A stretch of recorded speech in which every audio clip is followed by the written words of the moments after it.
Você nunca vai ser boa o suficiente para o meu filho, sussurrou minha sogra no meu noivado. Sem reação, eu apenas ri pensando que era uma brincadeira.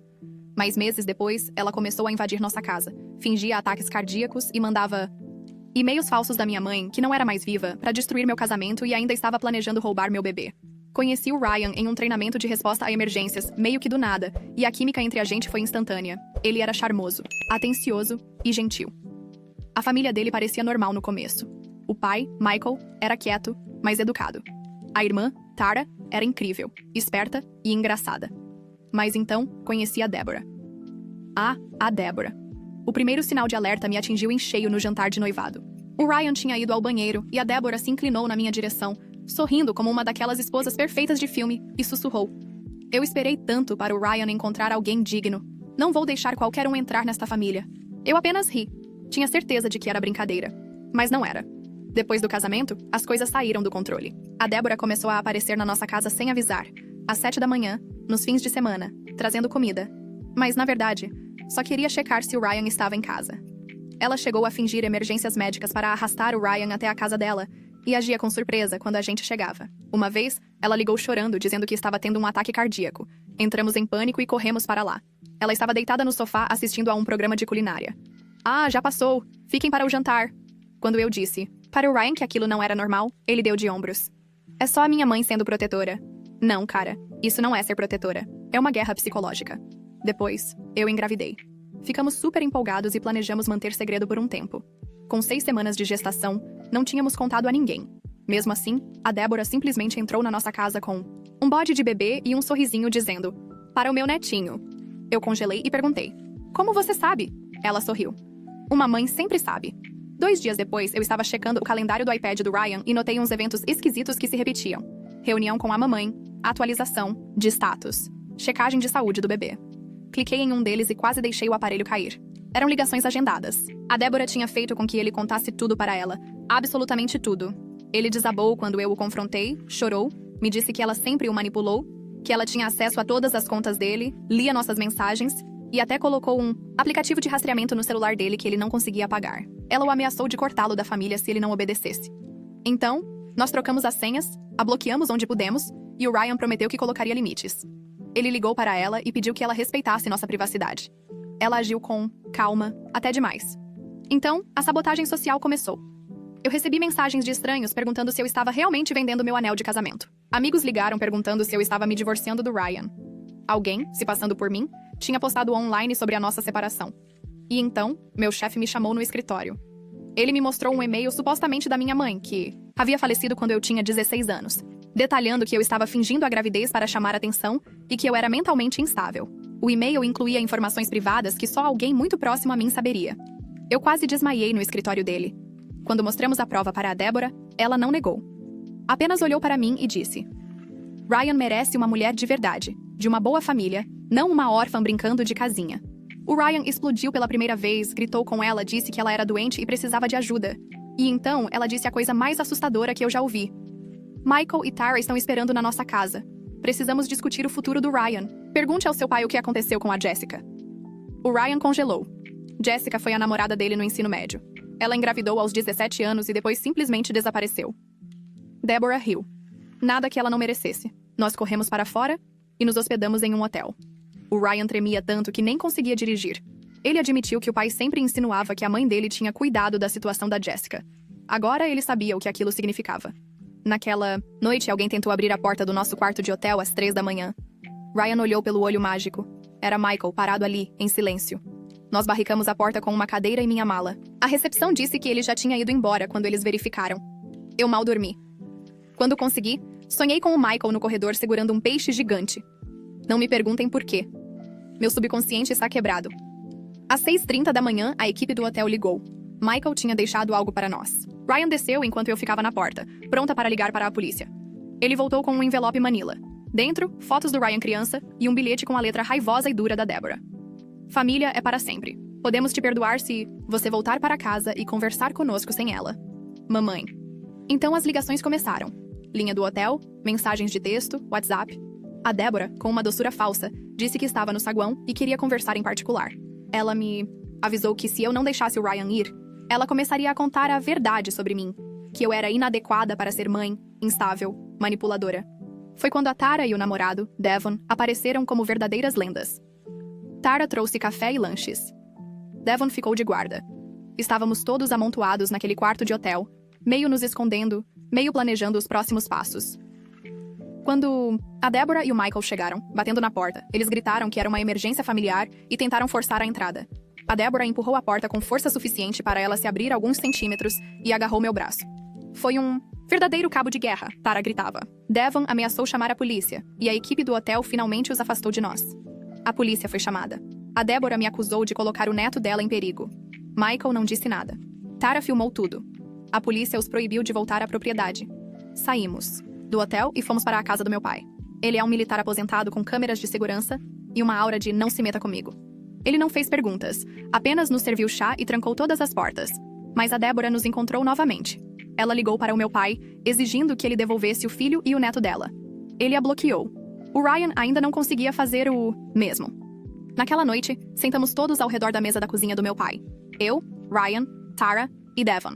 Tentando juntar todas as coisas insanas que a Deborah tinha feito. Parecia que estávamos planejando um documentário de crimes reais. Só que éramos as vítimas. E o assassino ainda estava por aí fazendo ligações. Tara admitiu que tinha medo de que a Deborah fosse atrás dela agora. Devon estava pronto para entrar no modo segurança de boate se o Michael chegasse a uma quadra da casa deles. Ryan não parava de se desculpar até que eu me irritei e disse para ele parar. Ele não era o vilão aqui. A mãe dele era, mas ninguém jamais a havia enfrentado. Alguns dias depois, ainda nos escondendo, começamos a receber ligações de parentes, mais distantes. Minha prima Bárbara ligou primeiro. Ela disse que conversou com minha sogra e perguntou por que eu estava me recusando a deixar o Ryan sair de casa. Eu ri, achando que ela estava brincando. Ela não estava. Bárbara me disse que talvez eu devesse encontrar a Deborah no meio do caminho. Eu desliguei. Tara ligou logo depois e disse que recebeu uma ligação parecida, de que eu tinha feito uma lavagem cerebral no Ryan e estava mantendo o bebê longe. Algumas pessoas realmente acreditaram nas mentiras da Deborah. Minha tia Marilyn mandou uma mensagem para o meu pai sobre a unidade familiar e como eu deveria respeitar a tradição. Como se isso fosse um filme de TV e não uma guerra psicológica. Ryan começou a fraquejar. Ele ficava murmurando. Talvez se eu apenas conversasse com ela? Não, eu não estava mais disposta a apenas me defender. Então, uma carta apareceu.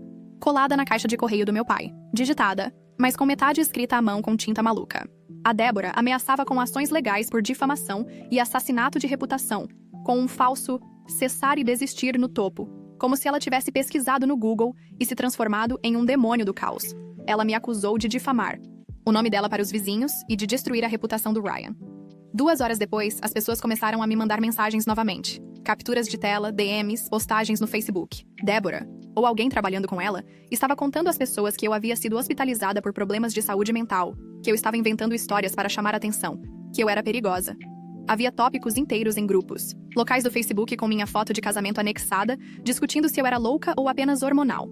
O Ryan ligou para o Michael, pedindo para ele fazer aquilo parar. Michael respondeu. Às vezes as mulheres ficam emotivas. O melhor é deixar as coisas acontecerem. Ryan quase quebrou o telefone. Então, a campainha tocou. Deborah e Michael estavam parados no gramado do meu pai, sem bater, apenas esperando. Meu pai deu uma olhada na câmera e disse: de jeito nenhum. Eu saí com ele. Deborah começou sua atuação de sempre. Mãe preocupada, avó ansiosa, autoridade moral autoproclamada. Michael não disse nada, mas examinou a casa como se estivesse a observando. Meu pai disse para eles irem embora ou ele chamaria a polícia. Deborah aumentou a voz, falou sobre direitos da família e dever parental, e então tentou passar por ele para entrar. Eu me coloquei na frente dela. Ela me empurrou com força, com a palma da mão no meu peito. Tara me segurou para que eu não caísse. Meu pai se meteu no meio e Michael perdeu o controle. Começou a gritar com o Ryan sobre estar jogando a vida fora. Devon saiu correndo, ficou cara a cara com Michael e disse para eles darem o fora. Deborah tentou dar um tapa na Tara, mas meu pai a impediu. Ela gritou sobre abuso e agressão. E então, finalmente, a polícia apareceu de novo. Eles avisaram a Deborah e ao Michael que seriam presos por invasão de propriedade se voltassem. Deborah chorou, gritou sobre ter seus direitos de avó negados e tentou se fazer de vítima. A polícia não acreditou. Depois que eles foram embora, a casa ficou em silêncio. Ryan chorou na mesa da cozinha, não soluçando, apenas com lágrimas, silenciosas. Tara o abraçou. Meu pai, sempre calmo, apenas disse: às vezes a gente tem que escolher a nossa família de verdade. Mais tarde, Tara recebeu uma mensagem da Deborah. Dizia: você está fora do testamento. Você escolheu seu lado. Tara apenas olhou para o telefone e sussurrou: ainda bem. Os dias seguintes foram como viver em um bunker. Meu pai mudou a senha do Wi-Fi, adicionou novas câmeras, reforçou as portas. A gente pulava de susto toda vez que a campainha tocava. Débora começou a mandar mensagens para a família mais distante novamente, alegando que eu estava abusando do Ryan, que eu era perigosa, que meu pai estava nos acobertando. Bárbara chegou a aparecer na casa, segurando biscoitos como se fosse uma enviada da paz de uma seita. Ela me disse que eu estava destruindo a família e que precisava fazer as pazes pelo bem do bebê. Meu pai a mandou embora. Então, um e-mail chegou supostamente de um advogado, exigindo que eu parasse de difamar a família sob nome, ou enfrentaria uma ação legal. Estava cheio de erros de digitação e não tinha nenhum escritório de advocacia real listado. Típico da Deborah. Enquanto isso, Michael ainda mandava mensagens enigmáticas para o Ryan sobre tradições familiares e a Jessica. Ryan parecia destruído toda vez que olhava o telefone. A Deborah apareceu novamente depois de escurecer. Meu pai nem atendeu a porta. Ele ligou para a polícia no momento em que ela pisou na varanda. Ela gritou ao telefone que estava sendo privada de seus direitos como avó. A polícia te avisou que se ela voltasse, seria presa. Nós instalamos ainda mais câmeras. Meu pai colocou um alarme na campainha que tocava como uma sirene se alguém tocasse na maçaneta. Foi aí que o Ryan finalmente a bloqueou. Bloquear a Deborah pareceu como traçar uma linha na areia, um limite. Finalmente, a Tara também a bloqueou. Deveria ter sido libertador, mas em vez disso, só piorou as coisas.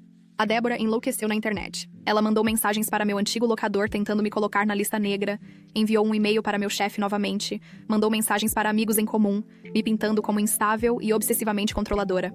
Alguns me ignoraram, outros checaram como eu estava, mas dava para ouvir a dúvida na voz deles, como se estivessem tentando descobrir se a versão de rainha do drama de mim era real. Um dia, meu pai me chamou na sala. Ele segurava o celular como se fosse radioativo. Você precisa ver isso.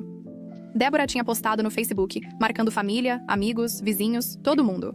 Ela alegava que o filho dela tinha sido roubado por uma mulher manipuladora e estava sendo mantido contra a vontade dele. Ela pedia por orações e apoio. Ela incluiu uma foto de casamento e chamou de uma trágica lembrança do que poderia ter sido. Alguns dos comentários eram horríveis. Algumas pessoas estavam orando. Outras pediam por atualizações. E tinha gente que comentava: aquela garota nunca foi boa o suficiente para ele. Naquela noite, eu e Ryan sentamos lá fora, assistindo o gato do vizinho caçar insetos. Ele se virou para mim e perguntou se eu ainda queria ter o bebê. Se eu tinha medo de que isso piorasse tudo. Eu não menti. Eu disse que não tinha certeza de nada, exceto que eu queria a Deborah fora das nossas vidas. No dia seguinte, decidimos que já tínhamos tido o suficiente. Entramos com um pedido de ordem de restrição. Não foi fácil. O processo foi longo e confuso. Meu pai ajudou com a papelada. Tara reuniu todas as capturas de tela. Devon compilou os vídeos. Ryan ligou para quem pudesse ouvir, tentando descobrir se tínhamos um caso. Naquela semana, Deborah tentou sua última grande jogada antes do tribunal. Ela apareceu na casa do meu pai novamente com Michael e tentou nos entregar documentos de direitos dos avós impressos.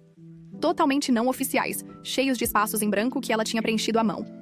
Ela me entregou na varanda como se fosse um bilhete dourado e disse: "Eu vou lutar pelo meu neto, quer você goste ou não." Eu bati a porta na cara dela. O dia do tribunal foi como um pesadelo. Acordamos antes do amanhecer. Tara arrumou meu cabelo na cozinha, com as mãos. Tremendo! Meu pai usou um terno que não tocava desde o funeral da minha mãe. Empacotamos uma sacola de supermercado com pendrives, capturas de tela, ameaças impressas. Eu e Ryan mal falamos no carro. No tribunal, Deborah e Michael já estavam lá. Deborah parecia que estava em um grupo de oração. Michael ficou atrás dela, de braços cruzados como um mafioso. Enquanto esperávamos, Deborah ficava me fuzilando com o olhar. Tara se sentou entre nós, mexendo no celular, e meu pai apenas murmurava: "Ridículo." A cada poucos minutos, a juíza se atrasava. A tensão no tribunal era palpável. Quando nosso caso foi chamado, Deborah começou com um monólogo dramático e choroso sobre perder o filho e ser cortada da família dela. Ela chorou, soluçou, tirou lenços de papel da bolsa como um mágico. Nosso advogado, bem, tecnicamente um amigo do meu pai, apresentou os fatos calmamente. Agressão no Illinois, hotel, contas falsas, perseguição online, invasão de propriedade, ameaças, ligações para a polícia. Deborah ficava interrompendo. Ela gritava que eu estava envenenando o Ryan e manipulando a próxima geração. Em um momento, ela tentou entregar para a juíza uma pilha de e-mails impressos. A juíza mandou ela se sentar. Então ela começou a gritar sobre a Jessica. A juíza parou e perguntou: "Quem é a Jessica?" Deborah não explicou, apenas disse: "Ele sabe o que eu quero dizer." E olhou para o Ryan. As mãos dele tremiam. A juíza a advertiu novamente. Ela bateu a mão na mesa e sibilou: "Vocês estão todos cometendo um erro." Eu falei em seguida.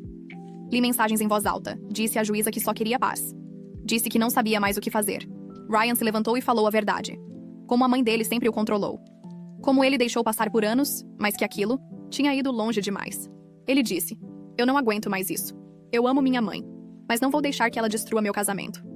Débora tentou chorar de novo, mas não convenceu. Tara, com a voz trêmula, disse à juíza: "Ela precisa parar. Ela está machucando as pessoas." A juíza finalmente concedeu a ordem de restrição. Débora foi proibida de nos contatar ou se aproximar da casa do meu pai. Débora gritou: "Isso não acabou. Você vai se arrepender." Ela teve que ser escoltada para fora. Michael a seguiu, silencioso, mas com aquele olhar. Decepção, raiva, talvez medo. Ficamos do lado de fora, depois todos atordoados. Devon segurou a mão da Tara. Meu pai finalmente sorriu. Ryan parecia vazio, como se o último laço entre ele e a mãe tivesse se rompido. Eu senti algo novo. Não era felicidade, nem alívio, mas talvez, finalmente, o começo da segurança. Claro, Débora não desapareceu em silêncio. Na semana seguinte, ela explodiu em todas as plataformas online que pôde encontrar. Facebook, grupos da comunidade, até páginas de igreja. Ela alegou que tinha sido acusada injustamente, difamada e exilada da própria família. Ela marcou pessoas aleatórias e até começou um GoFundMe para despesas legais com uma história tão dramática que deveria ter vindo com uma trilha sonora. Algumas pessoas acreditaram, outras me mandaram mensagens dizendo que sentiam muito pelo que aconteceu. Mas algumas começaram a manter distância. Minha tia Marilyn ligou de novo e disse que tudo estava sendo exagerado. Minha prima, Bárbara, parou de falar comigo por completo. Isso foi me corroendo. Eu e Ryan brigávamos mais por coisas bobas, tarefas de casa, restos de comida. Quem atenderia o telefone quando ele tocasse? Tara vivia limpando compulsivamente. Devon aparecia, menos, mas ainda estava de plantão como um guarda-costas. Até o gato dos vizinhos evitava a nossa varanda. Então veio a reviravolta final. Débora apareceu na casa de novo com Michael e tentou nos entregar, desta vez com papéis de verdade. Só que não eram de verdade. Ela tinha impresso alguns documentos, genéricos de direitos de avós da internet e preenchido tudo à mão. Ela me entregou na varanda como se tivesse acabado de ganhar na loteria, com o queixo erguido, tão presunçosa como sempre. Eu simplesmente fechei a porta. Meu pai nem se deu ao trabalho de interagir. Ele chamou a polícia imediatamente. Eles a avisaram novamente. Desta vez, se ela voltasse, seria presa no local. Meu pai redobrou a segurança. Mais fechaduras, mais câmeras. Estávamos vivendo como se estivéssemos em uma série documental de crimes reais. Ryan finalmente bloqueou os dois pais. Tara fez o mesmo. Pareceu como traçar um limite com caneta permanente, mas a confusão não parou. Débora enviou um e-mail para meu antigo chefe novamente. Tentou me colocar na lista negra para alugar imóveis na área, mandou mensagens para as pessoas dizendo que Ryan tinha sido sequestrado e estava sendo mantido como refém. A cada poucos dias, uma mensagem esquisita aparecia na minha caixa de entrada. Ou uma nova história chegava até nós através do boca a boca. Então, um dia, Ryan veio até mim e disse: "Vamos nos mudar para qualquer lugar fora daqui." E eu não discuti. Eu estava cansada de lutar contra fantasmas. Encontramos um apartamento a 2 estados de distância. Nada chique. Apenas limpo, silencioso e anônimo. Tara e Devon nos ajudaram a nos mudar. Meu pai me abraçou tão forte que eu achei que ele nunca mais ia me soltar. Ele me entregou um celular novo e uma lista de contatos de emergência. Só por precaução, ele disse. A gente ainda está desembalando as caixas, ainda se curando. Eu me assusto toda vez que um pacote chega. Ryan ainda está lidando com o trauma emocional. Terapia está na lista. Nós começamos a reconstruir a nossa vida. O bebê ainda está a caminho, e estamos nos agarrando a isso como se fosse a única coisa que a Débora não pode estragar. E talvez seja assim que se começa de novo. Mas eu conheço a Débora. Ela não parou. Não de verdade. Sempre. Há outro plano, outra jogada, mas estamos prontos agora. Ela não vai vencer. Ela não vai mais nos controlar. Nós escolhemos a paz. Nós escolhemos um ao outro. E se ela chegar perto de novo, temos tudo documentado, tudo pronto. Que ela tente.